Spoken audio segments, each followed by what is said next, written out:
বুঝে বুঝে কথা বলবো, ঠিক আছে? বাই।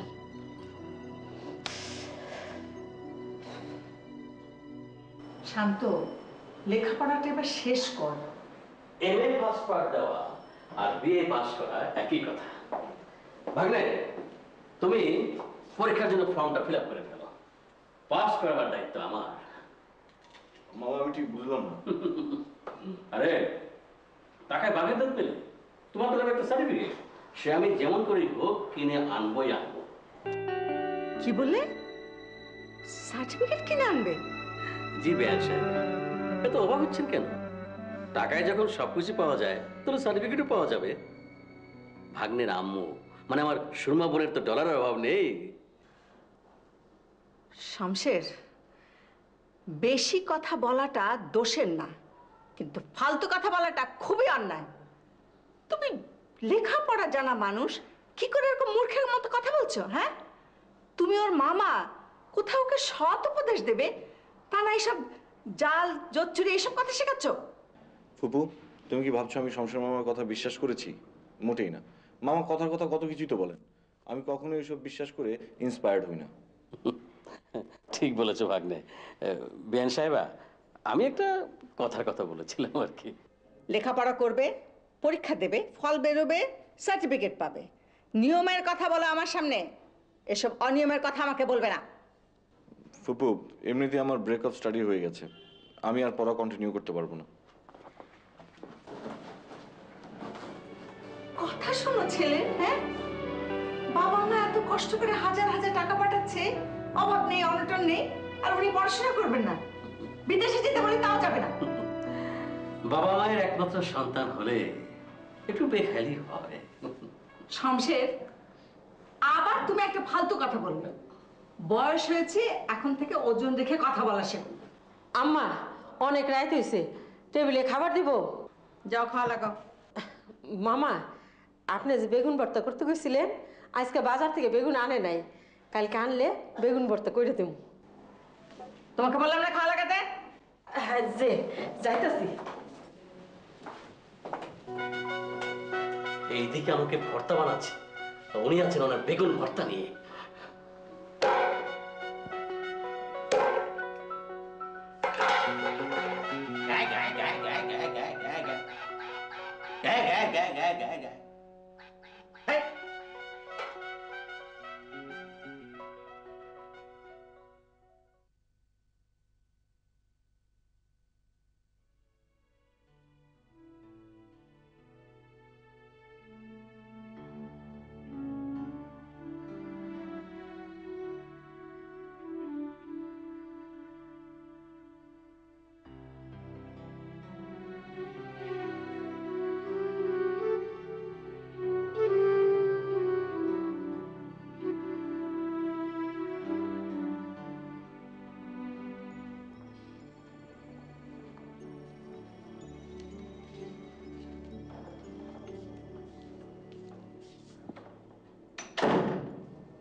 পাপি আর আম্মার শরীর কেমন?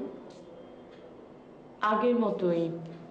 পাপিয়া, মনিয়াপু, অয়ন ভাইয়া কেউই বাসায় নেই। আপনি কে? জি, আমি নীরা। আপনি? আমি দীপা। আমার নাম দীপা। আমি আসলে অয়ন স্যারের কাছে এসেছিলাম। সামনে পরীক্ষা তো, স্যার অনেকদিন যাচ্ছেন না, তাই স্যারের খোঁজে এসেছিলাম। জি, অয়ন ভাইয়া এলে আমি বলবো। নামটা মনে থাকবে তো? আমি জানি অয়ন ভাইয়ের নদী আর দীপা নামে দুজন ছাত্রী আছে। আপনাদের সম্পর্কে আমি আরো অনেক কিছু জানি। আমি কিন্তু নদী নই, আমি দীপা। আমি জানি আপনি পাপি আর বান্ধবী। আপনি আমাদের সম্পর্কে এত কিছু জানেন, অথচ আপনি কে সেটাই জানা হলো না। আমি নীরা। আপনি কি অয়ন স্যারের কিছু হন? না। আমি ওনার মায়ের সাথে একটু দেখা করব। আসুন।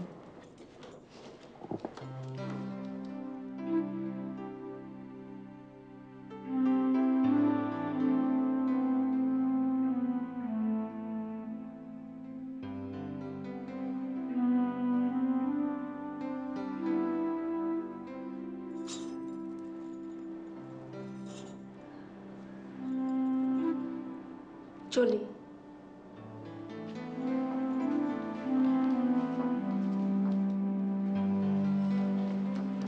শুনুন, আপনি আসলে কার কাছে এসেছিলেন? মানে মুনিয়াপু, পাপিয়া নাকি অয়ন ভাই?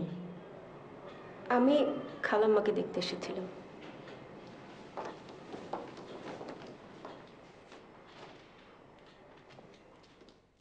বুঝলা ভাগ্নে, বাড়িটা কনস্ট্রাকশন করার সময় কন্ট্রাক্টর বেটার সাথে আমার বিরাট ঝগড়া।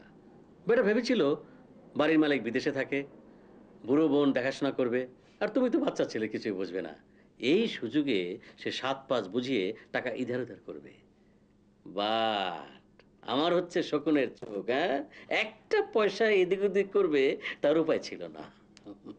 মামা, তুমি যদি কড়া নজর না রাখতে তাহলে কি পরিমাণ টাকা ওই ভদ্রলোকের পকেটে যেত? ভদ্রলোক? কন্ট্রাক্টরকে তুমি ভদ্রলোক বলছো?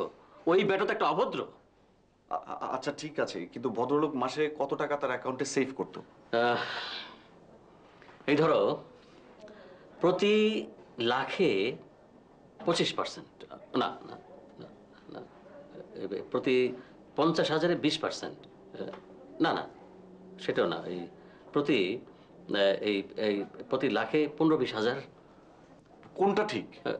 কোনটা ঠিক না? Excuse me, just a minute.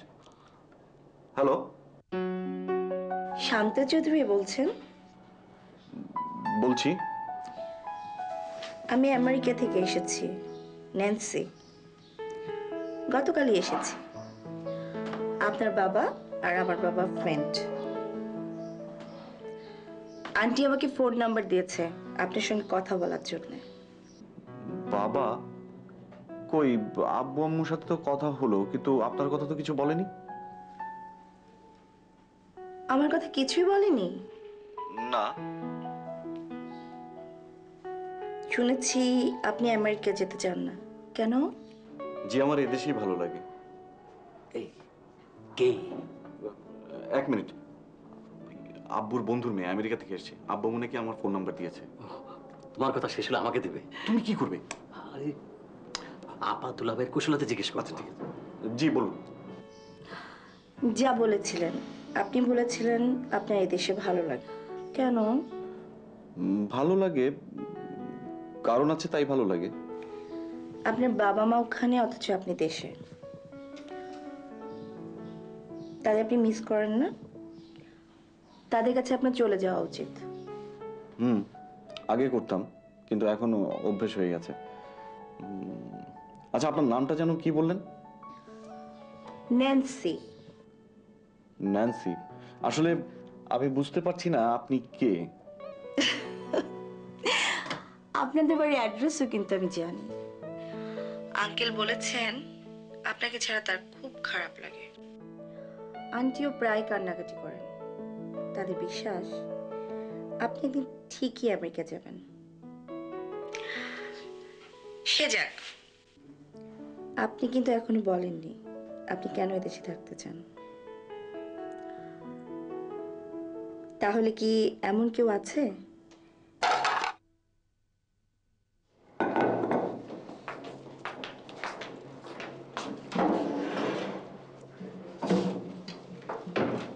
তুই বস, একসাথে খাই। তুমি খাও, আমার খেতে নেই। বারে খাবার রান্না করলি, টেবিলে খাবার সাজিয়ে রাখলি, অথচ তুই খাবি না? টেবিলে যা আছে এই সব। আমি যদি খাই তাহলে অয়ন ভাইয়াকে না খেয়ে থাকতে হবে। তুমি খাও, আমি মুনিয়াপুকে ডেকে নিয়ে আসি। মুনিয়া আপু এসব খাবারের অপেক্ষা নাই। সে বাইরে থেকে ফাস্টফুড কিনে এনেছে, ফ্রাইড চিকেন, ফিঙ্গার ফিশ, এসব খাবার সে ঘরে বসেই খেয়েছে। তুই যা, ভাইয়াকে ডেকে নিয়ে আয়।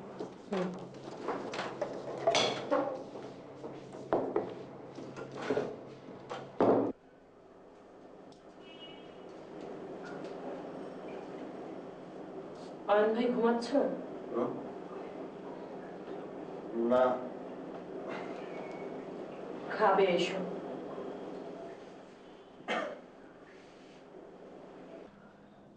তুমি এখনো যাওনি? ফুল হাসে তাই অলি প্রেমেতে পড়ে।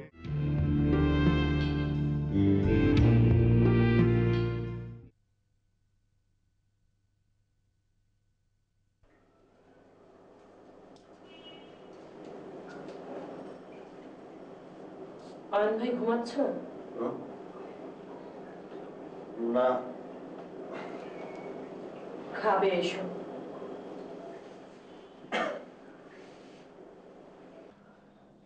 তুমি এখনো যাওনি? অনেক রাত হয়েছে তো। আমার কোনো অসুবিধা নেই, খালা পাপিয়া এদের সাথে থাকতে আমার ভালোই লাগে। কিন্তু তুমি যে পাশের বাসা থেকে এসে আমাদের সব কাজ করে দাও, সেটা কি ভালো দেখায়? মামার বাসায় থাকি, মামি সম্পর্কে আমি কিছু বলতে চাই না। যতক্ষণ আমি এ বাড়িতে থাকি আমি ভালোই থাকি।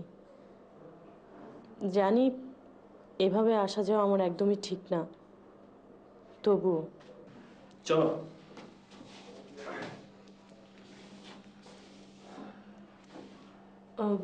অয়ন ভাইয়া, তোমার ছাত্রী দীপা এসেছিল।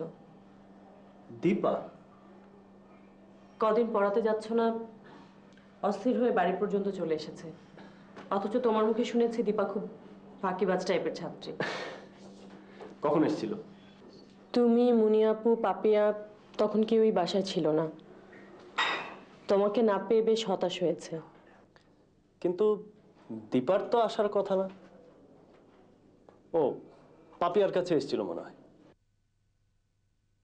আমার তা মনে হয়নি। তুমি বেশ কদিন পড়াতে যাচ্ছ না, এই বিষয়টা নিয়ে সে খুব উদ্বিগ্ন। কি যেতে বলেছে? তেমন কিছু বলেনি। আমার মনে হয় ও তোমার কাছে এসেছিল। কি জানি, বুঝতে পারছি না। অয়ন ভাই, আমার খুব ইচ্ছে তুমি নীরা নামে একটা কবিতা লেখো,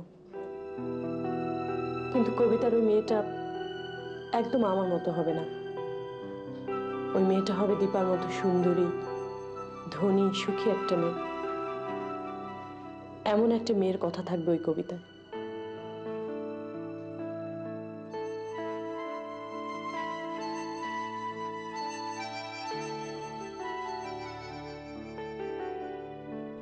আমার আব্বু আম্মুর ইচ্ছে আমি এদেশের কোনো ছেলেকে বিয়ে করি।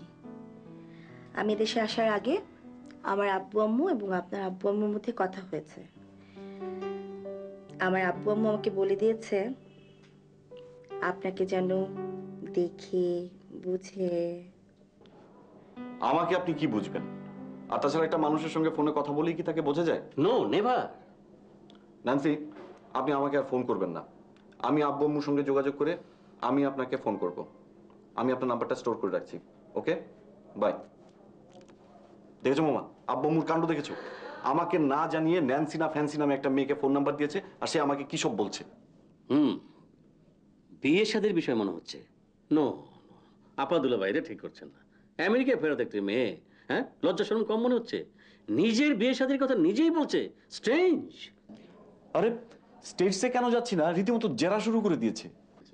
জেরা শুরু করে দিয়েছে? How funny. মামা, তুমি এবং ফুপি অবশ্যই আব্বু আম্মুকে কিছু বলবে।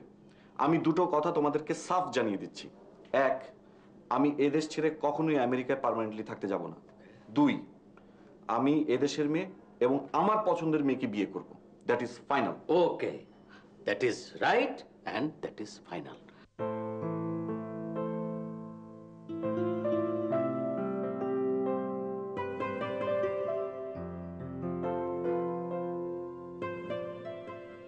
পাপিয়া যে অয়ন স্যারের বোন এটা বলবো না, বললে হয় স্যার গন্ডগোল লাগাবে, না হয় নদী।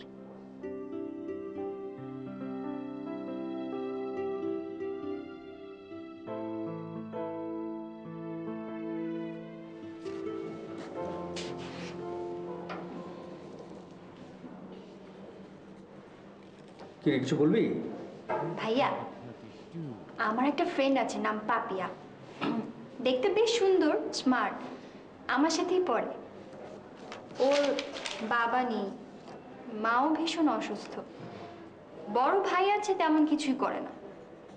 বড় বোনও আছে, মানে ওদের খুব অভাব। তো কি করতে হবে? তুমি কি ওকে একবার দেখবে? আমার বন্ধু বান্ধবরা সবাই তো বিয়ে করে ফেলেছে, দেখে কি হবে? বিয়ের জন্য না তো, তুমি যে ওর সাথে একটু কথা বলবে, মানে ওর জন্য একটা কাজের মানে একটা চাকরির ব্যবস্থা করবে। তোর বান্ধবী চাকরি করবে কেন? ভাইয়া, বললাম না ওদের আর্থিক অবস্থা খুব খারাপ। ওর মার জন্য রেগুলার অনেক টাকার ওষুধ লাগে। ওর বড় ভাইও তেমন একটা কিছু করে না। জানো, ওরা যে বাসায় থাকে সে বাসায় রেগুলার ভাড়া দিতে পারে না বলে বাড়িওয়ালা যা তা বলে। ভাইয়া, তুমি কিন্তু ওর জন্য একটা চাকরির ব্যবস্থা করবেই করবে। তোর বয়সী একটা মেয়ে চাকরি করবে আর তার টাকায় চলবে সংসার? সংসার না চলুক, নিজের খরচ চললেই হবে। ওদের অবস্থা তো আর এরকম ছিল না। ওর বাবা মারা যাওয়ার পরই না এরকম হলো। 5 বছর আগে ওর বাবা হার্ট অ্যাটাকে মারা যায়। তারপর থেকে তো শুধু অভাব আর অভাব। এত মিনিমাম এডুকেশনাল ব্যাকগ্রাউন্ডে কোনো ভালো চাকরি দেওয়া সম্ভব না। শোনো ভাইয়া, তুমি যদি একদিন ওর বাসায় যাও দেখবে ওরা কত কষ্টে আছে। ওর বড় বোন তো শুধুমাত্র টাকার জন্যই পড়তে পারছে না। তুমি ওর সাথে কথা বলে দেখো। আমার ফ্রেন্ড হলেও কিন্তু ভীষণ স্মার্ট আর চটপটে। ঠিক আছে, আমি জানাবো। আমার এখন ফুল কনসেন্ট্রেশনে কাজ করা দরকার। তুই যা, আমি বললে তুই ওকে বাসায় নিয়ে আসিস। থ্যাংক ইউ ভাইয়া, আমি আসি।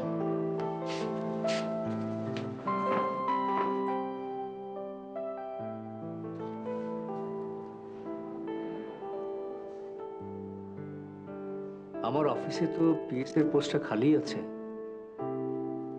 ওখানে নেওয়া যেতে পারে। তোমাকে পাওয়া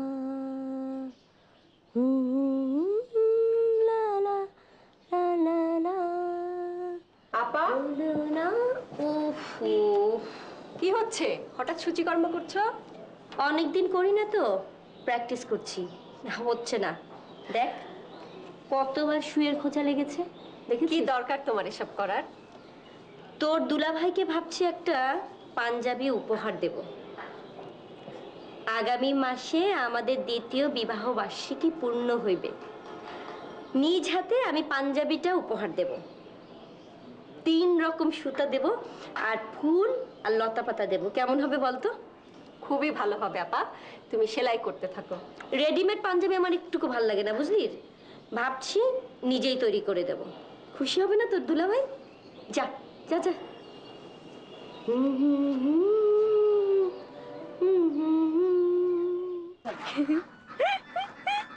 হাই রে বোকা রে। কি ব্যাপার শিউলি, একা একা হাসতেছে যে?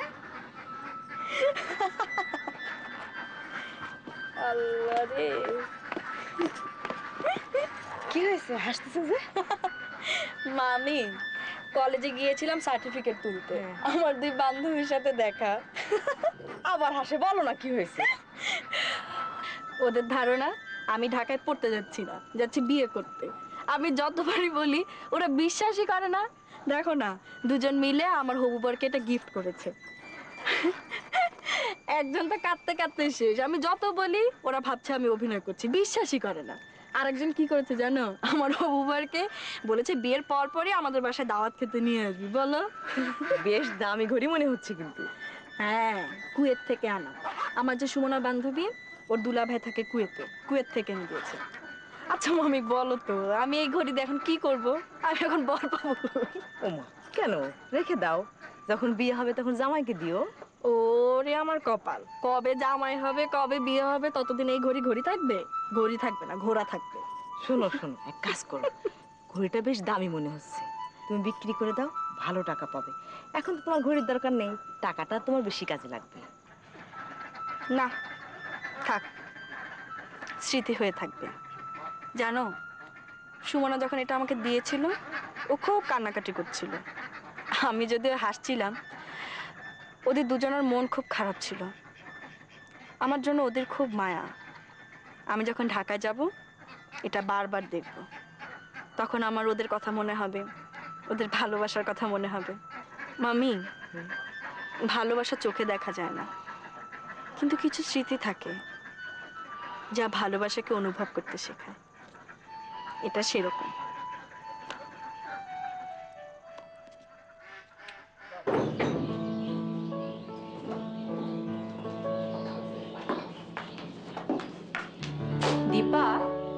এভাবে ড্রায়ার দিয়ে চুল শুকাতে থাকলে 5 বছর পরে দেখবে মাথায় একটা চুলও নেই। ফ্যাশন করতে গিয়ে শেষে দেখা যাবে মাথায় টাক পড়ে গেছে। নদী, আমার সব ব্যাপারে তোমার কমপ্লেন। আমি কিন্তু তোমাকে নিয়ে গবেষণা করি না। এটাকে কমপ্লেইন বলছো কেন? 5 বছর পরে তোমার মাথার চুলের কি অবস্থা হবে আমি সেটাই বলছি। আমার চিন্তা কাউকে করতে হবে না। আর টাক পড়লে পড়বে। আমি তো ছোট ভাইয়ের কাছে আমেরিকায় থাকবো, ওখানে অনেক রকমের উইগ পাওয়া যায়। আমি টাক মাথায় উইগ পরে ঘুরবো, ব্যাস।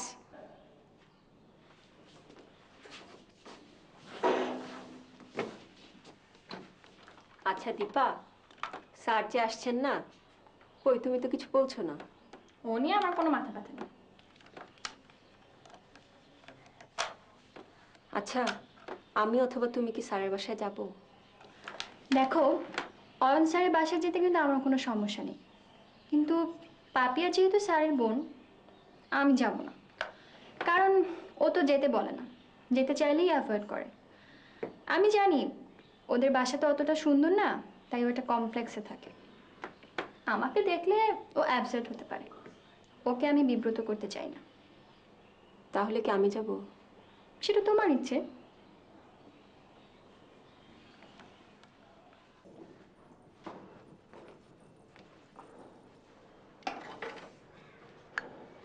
কি এটা? আখের শরবত। শরবত কে খাবে? দীপা বলছিল তুমি কাজ করছো, আমি যেন এক কাপ কফি নিয়ে আসি। হ্যাঁ বলেছি, কফির কথা বলেনি। আমি তো আখের শরবত চাইনি। মোড় থেকে আনিয়েছি, সঙ্গে লেবু আর গোলমরিচের গুঁড়ো দিয়েছি। খাও না, শরীরটা ঠান্ডা হবে, খাও। চাইলাম গরম কফি, আর নিয়ে আসলে ঠান্ডা আখের শরবত। আমি এটা খাবো না। তুমি খাও, খেয়ে আমার জন্য 1 মগ কফির ব্যবস্থা করো, যাও।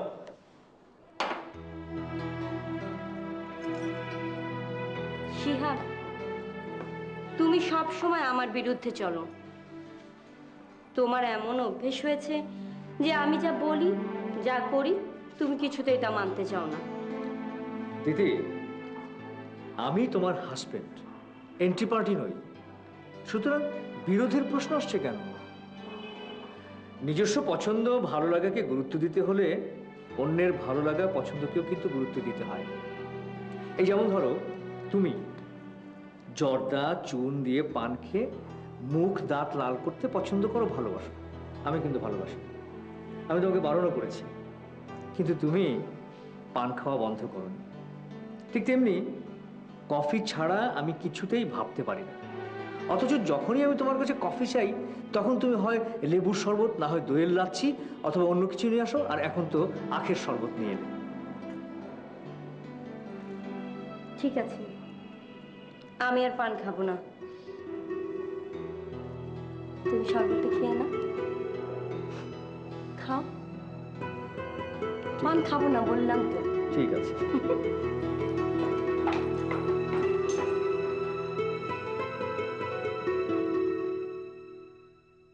ফুল হাসে তাই অলি প্রেমেতে পড়ে।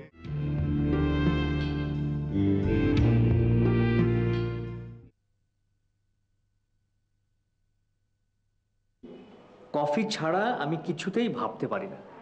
অথচ যখনই আমি তোমার কাছে কফি চাই, তখন তুমি হয় লেবুর শরবত, না হয় দইয়ের লাচ্ছি, অথবা অন্য কিছু নিয়ে আসো। আর এখন তো আখের শরবত নিয়ে এলে। ঠিক আছে, আমি আর পান খাবো না। তুমি শরবতটা খেয়ে না, খাও। পান খাবো না বললাম তো। ঠিক আছে।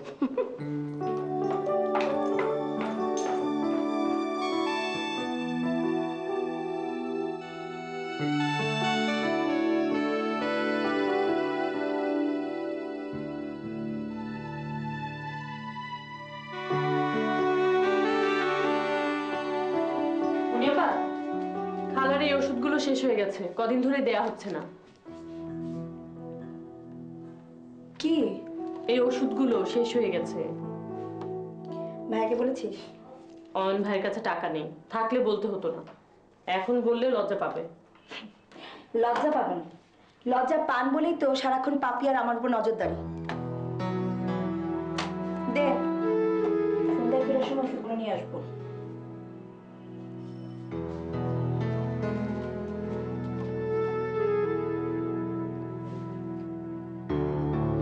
তো মা কোনো কথাই বলো না, শুধু তাকিয়ে থাকো। কবে কথা বলবে মা?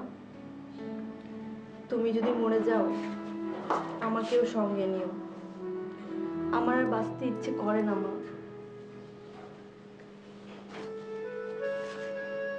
এই মায়ের পাশে বসে এসব কি কথা বলছিস? ভাইয়া, মা কি কোনোদিনও সুস্থ হবে না? হবে, তবে ট্রিটমেন্ট দরকার। এভাবে উইদাউট ট্রিটমেন্ট পড়ে থেকে থেকে অবস্থা আরো খারাপ হচ্ছে। মায়ের চিকিৎসার জন্য কত টাকা দরকার? ওসব নিয়ে ভেবে কোনো লাভ আছে? আচ্ছা শোন, মুনিয়া মোবাইল পেয়েছে কোথায়? ওকে কে এসব দেয়? ওর চলাফেরা পোশাক আশাক দেখে তো মনে হয় না ওই বাড়ির মেয়ে। তো আমাকে কেন জিজ্ঞেস করছো? তোমাকে জিজ্ঞেস করছি এই জন্য যে ও তোমার গাইড হয়েছে। নিজে তো উচ্ছন্নে গেছি, তোমাকেও নিচ্ছে। তোর কিছু কথা আমি শুনেছি যেটা আমার ভালো লাগে। কোন কথা ভাইয়া? কে, নদী বলেছে? নদী কিছু বলেনি। তোদের স্বেচ্ছাচারী জীবন আমাকেই চোখে দেখতে হচ্ছে।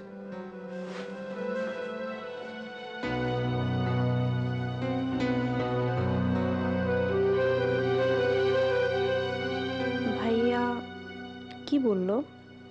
আমি কি করেছি? মুনিয়াপুকে বলতে পারে না? সব সময় শুধু আমাকেই কথা শোনাবে। আর নদী মনে হয় ভাইয়াকে বলেছে। ওকে আমি মজা দেখাবো। তুমি বললে শৈলকে নিয়ে আসবে। সে কবে থেকে বসে আছি, আনার নাম নেই। তুমি না আসলে কথা বেশি বলো, কাজ করো কম। বিএন সাহেবা, আপনি মুরব্বী মানুষ, অভিজ্ঞ মানুষ, আপনার কথা রাগ করতে পারি না। আসলে হয়েছে কি, হাতটা একটু টান পড়েছে, এই টাকা পয়সার অসুবিধা আর কি। কিছু ঋণ করে ফেলেছি, শোধ দেওয়ার কথা ছিল, পারি নাই। এদিকে পাড়ার লোক শুধু না, আত্মীয়, তাই টাকাটা দিতে না পেরে বেশ লজ্জায় আছি, বাড়ি মুখ হচ্ছি না।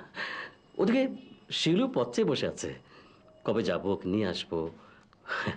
বড় ভালো মেয়ে, যেমন দেখতে ভালো তেমনি মাথা, খুবই বুদ্ধিমতী। এত কথা বলছো কেন? সোজাসুজি বললেই হয়। টাকা লাগবে? কত? না, লাগবে না। এই বললে টাকার জন্য অসুবিধা, আবার বলছো লাগবে না। আপনার কাছ থেকে ওই হলো, শান্তর মা তোমার বোন, আমার ভাইয়ের বউ, ওদের পাঠানো টাকাতেই তো চলছে। কত টাকা লাগবে বলো? 20,000 টাকা। ও, তাহলে তো চেক দিতে হবে, সকালে ব্যাংক থেকে তুলে নিও। বিএন সাহেবা, খবর শুনছেন? কি খবর? শান্ত কিছু বলে নাই? না তো। ওর তো বিয়ে ঠিক হয়ে গেছে। আপা দুলাভাই এক মেয়েকে শান্তর ফোন নাম্বার ঠিকানা বৃত্তান্ত দিয়ে পাঠিয়েছে। মেয়েটা বাসা আসতে চাচ্ছে। শান্ত অবশ্য মেয়েটাকে পাত্তা দিচ্ছে না। শান্তর বিয়ে? কই, এরকম কিছু শুনিনি তো। আমি বলেছি বলবেন না, আপনি শান্তর কাছ থেকে সবকিছু জেনে নেবেন। যাই, ওর কাছ থেকে শুনে আসি। বিএন সাহেবা, পরে তো ভুলে যাবেন, ওই 20,000 টাকা চেক দিবেন বলেছিলেন। চেক 20,000 টাকা। আচ্ছা আচ্ছা, বসো, লিখে দিচ্ছি। ঠিক আছে।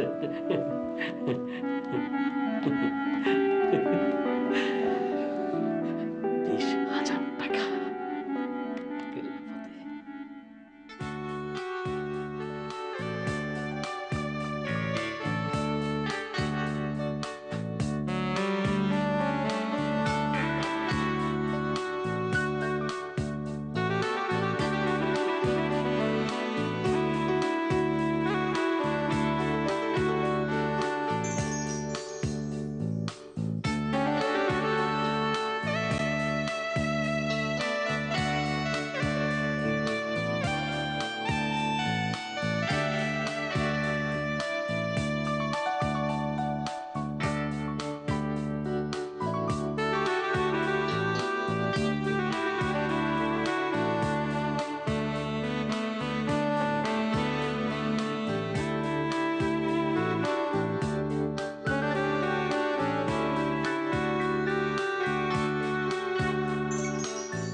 মাঝে মাঝে নদীকে নিয়ে খুব চিন্তা হয়। ওকে একটা ভালো পাত্রস্থ করা দরকার, তাই না? পাত্রস্থ? হ্যাঁ। পাত্রস্থ কথাটা শুনলে মনে হয় কোনো অনাথ এতিম অসহায় মেয়ের গতি করা। তুমি না দিতি সহজ কথাটাকে এমনভাবে পেঁচিয়ে পেঁচিয়ে কঠিন করে ফেলো যে এর মানেটাই বদলে যায়। এমন কি বললাম? বলতে চেয়েছিলে নদীকে বিয়ে দেয়া দরকার, অথচ বললে নদীকে পাত্রস্থ করা আবশ্যক। ঠিক আছে, হলো। এখন তুমি বলো তো, এমন কোনো ছেলে আছে যে নদীর পরীক্ষার পর একটা ব্যবস্থা গ্রহণ করা যেতে পারে? ব্যবস্থা গ্রহণ মানে? এই ধরো বিয়ে শাদীর জোগাড়, আয়োজনের ব্যবস্থা। দিতি, বই পড়ে পড়ে বইয়ের শব্দগুলো তুমি এমনভাবে রপ্ত করে ফেলেছো না যে তা ছাড়া তুমি আর অন্য কোনো কথা সহজভাবে বলতেই পারো না। স্বীকার করছি এটা আমার সীমাবদ্ধতা। এবার বলো তো, ভালো পাত্র কে হতে পারে? তোমার চাচাতো ভাই শান্ত। শান্ত? অথবা আমার ভাই রাফি, যে কেউ হতে পারে। এতদিন পর কোত্থেকে এলি? পথ ভুল করে চলে এলি? চিনেই এসছি। তোর সাথে আমার কিছু কথা আছে। বল। তুই মুনিয়াকে বিয়ে করবি? তুই এ ধরনের কথা বলছিস কেন? আমার কথার উত্তর দে। তুই আগে মাথা ঠান্ডা করে বস, কিছু মুখে দে, তারপর না হয় শুনবি। আমি কিছু খাবো না, আমি শুধু শুনতে এসেছি তোর ইচ্ছাটা আসলে কি। আচ্ছা আচ্ছা ঠিক আছে, তুই ভেতরে চল। এখানে দারোয়ান, বাবুর্চি, মালি সব মানুষের আনাগোনা। চল আমরা ভিতরে গিয়ে কথা বলি। ভেতরে না, এখানেই বল। অয়ন,